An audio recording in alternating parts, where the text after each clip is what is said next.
Rimane qualcosa che non ha funzionato nella nostra regione, rimane qualcosa che pagheremo ancora nel futuro. Critico nei confronti della soluzione adottata, una scontistica per molti, ma non per tutti, il segretario veneto dei Dem, Andrea Martella.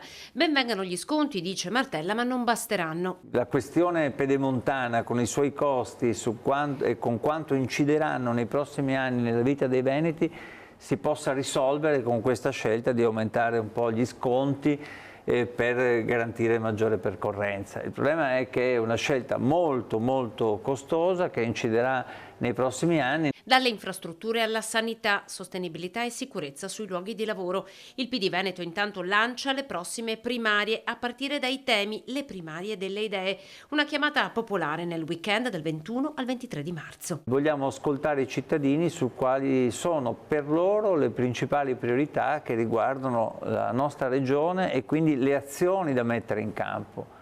E chiederemo ai cittadini della sanità e della salute, delle politiche che si fanno per i medici o per le liste d'attesa. Parleremo di lavoro e della sicurezza sul lavoro. E mentre prosegue il lavoro di interlocuzione con nomi di spicco della società civile veneta per fare sintesi e mettere sul piatto possibili candidati da anteporre al centrodestra, il PD raccoglie anche le idee. Dopo 30 anni io credo che ci sia una voglia di cambiamento e che ci sia anche la possibilità di poterlo realizzare, dal momento che dall'altra parte, come abbiamo detto prima, ogni giorno litigano e bastano, ma poco discutono del futuro del Veneto. Noi siamo appunto il partito che nasce per il confronto con i cittadini e quindi vogliamo che questa sia una tappa in preparazione delle scelte che faremo da qui a breve